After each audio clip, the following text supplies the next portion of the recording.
Ads के अंदर रोज आप अखबारों में पढ़ते हैं, लेकिन आप देखिए उस महिला का पति बेचारा चिल्लाता रहा, लेकिन वहां पर उसकी कोई सुनने वाला नहीं था। और आज हरियाणा के अंदर 50% डॉक्टरों के और स्वास्थ्य कर्मियों के पद खाली हैं। बहुत ही शर्म का विषय है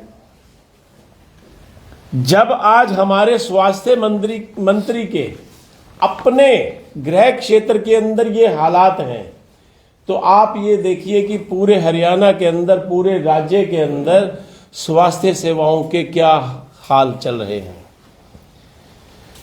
मैं आपको बताना चाहता हूं,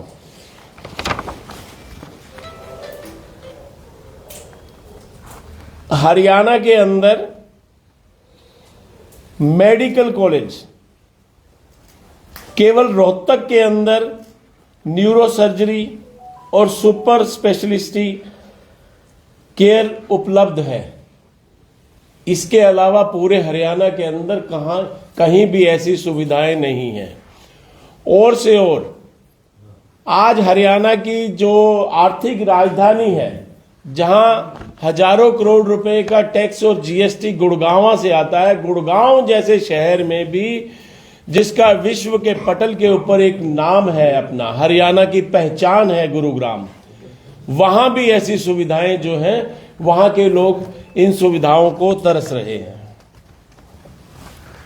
देखिए, आप रोज देखते हैं हरियाणा के अंदर डॉक्टर और स्वास्थ्य कर्मी हड़ताल पर हैं, सड़कों पर हैं, उनकी कोई सुनने वाला नहीं है। क्योंकि जो हमारे प्रदेश के गृह मंत्री और स्वास्थ्य मंत्री, जिनके पास स्वास्थ्य का विभाग है, वो अपनी कुर्सी बचा, जो हरियाणा के अंदर सिविल हॉस्पिटल्स की और स्वास्थ्य सेवाओं की जो हालात है वो आप लोगों के आगे है। और आम आदमी जो है वो बेबस है। 850 के करीब वो धूल फांक रही हैं सरकारी दफ्तरों के अंदर। आज जब प्रधानमंत्री 2015 में हरियाणा के अंदर एम्स बनाने के लिए घोषणा करके गए थे, लेकिन आज तक उस एम्स का कहीं कोई अता पता नहीं है, उसके ऊपर कोई काम नहीं हुआ है। पीछे हरियाणा के मुख्यमंत्री ने 500 जन औषधि केंद्र खोलने के लिए घोषणा की थी। मुख्यमंत्री सिर्फ और सिर्फ घोषणा मंत्री बनकर रह गए हैं। अगर उनको उनके जन संवाद में वो जन विवाद है, जो उनका जन संवाद है वो जन विवाद बना हुआ है। अगर कोई आम नागरिक, कोई हरियाणा का आम व्यक्ति अगर कोई सवाल पूछता है तो उसको धमका दिया जाता है, किसको कह दिया जाता है कि आपको चांद पर भेज देंगे। तो जो 500 जन औषधि केंद्रों की घोषणा की गई थी हरियाणा सरकार के द्वारा, उसमें से 93 खोले गए। 93 में से पोजीशन ये है कि 50 के करीब 50 जो है जन औषधि केंद्र बंद हो चुके हैं। इतना दुखद और शर्मनाक विषय है। आज हरियाणा के लोग, हरियाणा का आम आदमी, स्वास्थ्य की सरकारी सेवाएं इतनी बदहाल होने के कारण आम आदमी को, गरीब आदमी को प्राइवेट अस्पताल की तरफ रुख करना पड़ता है। और उस गरीब आदमी को अपने घर गहने बेचने पड़ते हैं इलाज कराने के लिए, क्योंकि प्राइवेट अस्पतालों के अंदर इलाज महंगा है। तो हम लोग आप लोगों के माध्यम से सरकार को कहना चाहते हैं कि बजाय घोषणाओं के आप आम आदमी की दुख को, तकलीफ को देखिए कि गर्भवती महिलाओं को स्वास्थ्य मंत्री कि गृह क्षेत्र के अंदर एक सब्जी की रेहड़ी पर सार्वजनिक डिलीवरी करानी पड़ती है, जो बहुत ही शर्म का विषय है। आज इलाज के रेट CGSF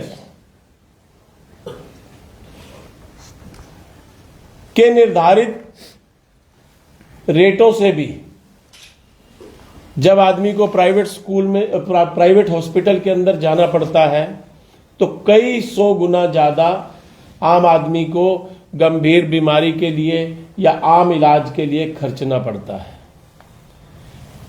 तो हम तो आप लोगों के माध्यम से सरकार को विनती करना चाहते हैं कि बजाय घोषणाओं के आप आम आदमी के दुख तकलीफ को देखिए।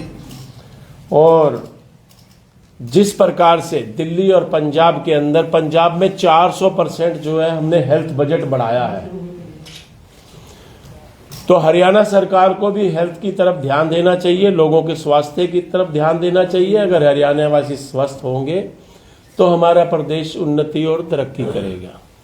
और इन्हीं पॉलिसियों को देखकर, इन्हीं व्यवस्थाओं को देखकर आज हरियाणा की जनता आम आदमी पार्टी की पंजाब की नीतियों से प्रभावित होकर अरविंद केजरीवाल जी की तरफ देख रही है। बाकी आपका कोई प्रश्न? दिल्ली में स्वास्थ्य मंत्री कौन है और इस समय कहाँ है? देखिए, स्वास्थ्य मंत्री हमारे सत्येंद्र जैन जी थे। अब वो कहाँ है? अब कौन है फिलहाल? सौरभ भारद्वाज जी हैं। फिलहाल सौरभ भारद्वाज जी हैं और बहुत अच्छा काम कर। वाले कहते हैं कि आम आदमी पार्टी के जो दिल्ली के मंत्री हैं वो अपने को संभाल नहीं पा रहे स्वास्थ्य मंत्री को, हमारे बारे में वो टिप्पणी करते हैं। देखिए, भारतीय जनता पार्टी सिवाय झूठ के, आप मुझे ये बताइए, आज सरकार के पास उपलब्धियां क्या हैं? राम के नाम पर ही तो मांगा जा रहा है। राम के नाम पर क्या मांगा जाता है? आप मुझे जवाब दीजिए। राम के नाम पर जब ही मांगा जाता है जब मेरी कोई उपलब्धि नहीं होगी। जब मैंने कुछ किया होगा तो मैं राम के नाम पर नहीं, काम के नाम पर मांगूंगा। और अरविंद केजरीवाल काम के नाम पर मांगता है। आप कभी दिल्ली मोहल्ला क्लिनिकों में भी गए? बिल्कुल गए हैं, अक्सर जाते रहते हैं। वहां की जनता इतनी खुश है, उनको बड़े अस्पतालों में सारा दिन लाइनों में नहीं बैठना पड़ता। और आपने हरियाणा की जीती जागती तस्वीर कोरोना के अंदर भी देखी होगी। सरकारी अस्पताल के नाम से लोगों की रूह कांप जाती थी। लोगों का कहना था कि हम सरकारी अस्पताल में जाएंगे तो कोई पता नहीं राम नाम सत्य होगा या क्या होगा। यही हालात दिल्ली में भी है? नहीं, ऐसा नहीं है। एम्स में जाके देखो, जीबी पंथ में जाके देखो। महोदय, आप हमारे साथ चलिए ना। मैं आपको अप्रोची हो? नहीं, अप्रोची क्यों है? नहीं, आम आदमी पार्टी की जीबी पंथ की बात करो। ऐसा है, प्रैक्टिकली बात करो पत्रकार महोदय, प्रैक्टिकली आप हमारे साथ चलिए, आपको दिखाएं वहां लोग कितने खुश हैं। आम आदमी को अपनी गली से, अपने मोहल्ले से बाहर नहीं जाना पड़ता इलाज के लिए, दवाई के लिए। मोहल्ले में क्लिनिक, मोहल्ले में आपके आम आदमी पार्टी में कह रहे कि लोगों की आस्था बढ़ रही है, और आम आदमी पार्टी के जो नेता है वो वरिष्ठ नेता छोड़ कर जा रहे हैं। अभी कुछ दिनों पहले चित्रा सरवारा भी चली गई। अटकलें ये लगाई जा रही है कि अशोक तंवर कुछ दिनों के बाद जाने वाले। इसी सवाल में मैं जोड़ता हूँ, आपके उस दिन आपके इसका कार्यालय का मुहूर्त भी किया, उसके 3 दिन बाद ही चली गई वो। देखिए, हमारी पार्टी का सबसे पहले मैं आपको, जो हमारा नाम है आम आदमी पार्टी, इसमें आम लोग ही हैं। जो कोई वीआईपी कल्चर वाला है वो जा सकता है। आम आदमी इसमें थे, इसमें है, इसमें रहेंगे। आपने घोटाले की बात की, बहुत ज़्यादा स्वास्थ्य सेवाओं में, लेकिन एक बड़ा फर्जीवाड़ा सामने आया दिल्ली मोहल्ला क्लिनिक का, आपने जिक्र भी किया। उसमें जितने भी लैब टेस्ट दिखाए गए हैं वो पेशेंट कहीं एंट्री में नहीं थी। फर्जी को गोश्त पेशेंट बोलते हैं कि जो दिखाई नहीं देते। और जो डॉक्टर वहाँ पर तैनात थे, उन डॉक्टरों ने अटेंडेंस अपनी वीडियो के जरिए लगाई अपनी, वो डॉक्टर भी क्या रखे थे। मोहल्ला क्लिनिक का ये हालात है सर। जो परचेज पावर कमेटी है वो सेंट्रल गवर्नमेंट के अंदर आती है। आपने शायद दिल्ली के स्वास्थ्य मंत्री जी का बयान सुना होगा। वो जितनी भी बातें हो रही हैं सब फर्जी बातें हैं। उससे दिल्ली सरकार का कोई लेने देना नहीं है। वो जो परचेज पावर कमेटी है वो सेंटर के ही अधीन है और सेंटर से ही वो सारा काम ये हुआ। जो लैब टेस्ट हो रहे हैं सर, लैब टेस्ट ऐसा कोई पेशेंट है नहीं, ऐसा कोई मामला नहीं आया, ऐसा मामला कोई नहीं आया। सीबीआई जांच की सीबीआई जांच की वो दवाइयों की खरीद नहीं, वो दवाइयों की खरीद के लिए वो दवाइयों की खरीद के लिए बात हो रही है। सीबीआई जांच की जो बात हो रही है वो सीबीआई जांच की सर 3 चीजों मांग हो रही है कि डॉक्टर थे नहीं वहाँ पे और अटेंडेंस कैसे लगाई गई, दूसरा बिना डॉक्टर की गैरहाजिरी में दवाइयाँ किसको दी गई, एक दिन में 500 पेशेंट दिखाए गए जबकि सीसीटीवी कैमरे में पेशेंट नहीं थे 500। नहीं, वो जो मामला है वो केंद्र के अधीन ही आता है। वो जो फॉल्ट है वो केंद्र सरकार के ही अंडर आता है। वो ब्लेमिंग करने वालों को ही नहीं पता कि वो ब्लेमिंग क्या कर रहे हैं। चूक साहब, आप एक तरफ तो खराब सरकारी स्वास्थ्य सेवाओं की बात कर रहे हैं, दूसरी तरफ सरकार जो है वो सरकारी अस्पतालों को कैशलेस ऑनलाइन करने जा रही है, हाईटेक बनाने जा रही है। 5 रुपए की पर्ची तक भी अब ऑनलाइन कटेगी। इस ऑनलाइन को तो हरियाणा की जनता भुगत रही है। आप जाइए ना, तहसील में जाइए, आप निगम में जाइए, ये जितने ऑनलाइन हुए थे पोर्टल ही नहीं चलते। आप स्वास्थ्य में तो और लोगों को जान के साथ खिलवाड़ करने जा रहे हैं ना। जब आपके ये वाले पोर्टल ही नहीं चलते तो आप स्वास्थ्यों को कहां ऑनलाइन कर पाएंगे। ये तो जनता को सिर्फ और सिर्फ जाने का समय आ चुका है। लोगों की आंखों में मिर्ची डालने वाला काम है और कुछ नहीं है। पार्टी